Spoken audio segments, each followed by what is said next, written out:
మాట్లాడండి. ఇప్పుడు ఆడ ఎవరు మాట్లాడినా కూడా మళ్ళీ అది డిస్టర్బెన్స్ బయటకు వస్తుంది కాబట్టి తెలుస్తలేదు.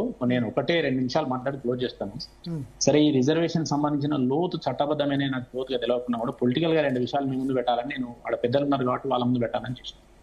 ఫస్ట్, కాంగ్రెస్ పార్టీ ఈ ఎలక్షన్లలో ఎన్నికల ముందు మాట్లాడినప్పుడు దానికి చట్టబద్ధానికి సంబంధించిన అంశాలు కానీ సాధ్యాసాధ్యాలు స్టేట్ గవర్నమెంట్ చేయడం కానీ మాట్లాడకుండా ప్రజలు మోసం చేసి వాళ్ళు డిక్లరేషన్ చేసినాక తీసుకుపోయి సెంట్రల్ ఎందుకు చేయరు అని అంటారు. అరే, సెంట్రల్ మేము ఒక బీసీని ప్రధానమంత్రి స్వయంగా ఎదిగి వచ్చింది. ఆయన ఎదిగి వచ్చి వాళ్ళ దేశాన్ని ప్రపంచంలో ముందు తీసుకుపోతున్నాడు, పేదలకు అన్నం పెడుతున్నాడు, ఇవాళ ఆత్మగౌరవం పెంచుతున్నాడు.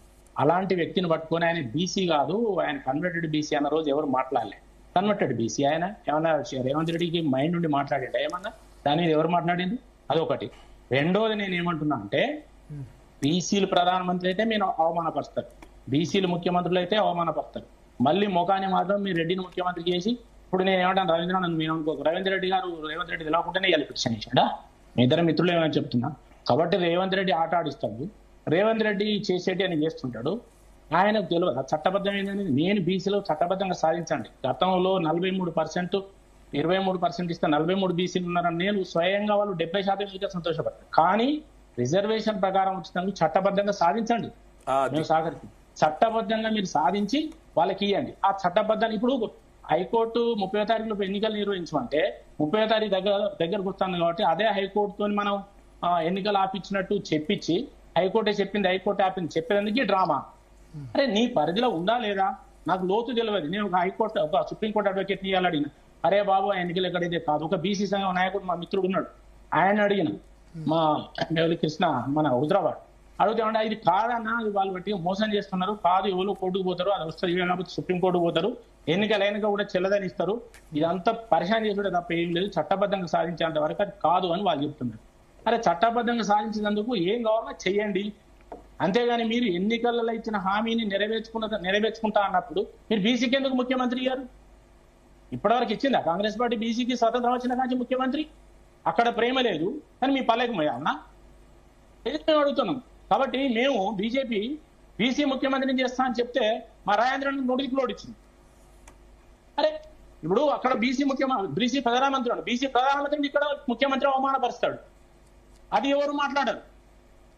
బీసీలకు ఇలా నరేంద్ర మోడీ గారు పేదల కింద అన్నం పెట్టి 25 కోట్ల ప్రజలు పార్లమెంట్ లో 9 షెడ్యూల్ ఏర్చొచ్చు కదా బీసీ ప్రధానమంత్రి. అవునండి, రేవంత్ రెడ్డి చెప్తే చెప్తారా? రేవంత్ రెడ్డి పై చెప్తారా? రేవంత్ రెడ్డి చెప్తే చేస్తారా? ప్రధానమంత్రిని అడిగి నువ్వు ఎన్నికల హామీ గురించి కాదు మాట్లాడేది, నువ్వు చట్టబద్ధంగా సాధించదు, నువ్వు కొట్టాడు పార్లమెంట్ లో ఎవరు అప్పుడు మాట్లాడు, ఎన్నికలలో పోయినా ఇస్తా అని. అట్లా కూడా ఏదైనా పార్లమెంటరీ ప్రజాస్వామ్యంలో మనకు ప్రజలే అంతిమ నిర్ణయితలు, వాళ్ళని ఎడ్యుకేట్ చేసి ఆ ఎజెండా ముందర పెట్టి నువ్వు గవర్నమెంట్ లో సాధించు, ఆ గవర్నమెంట్ రాకపోతే ఈ గవర్నమెంట్, అది మోటివేట్ చేయి.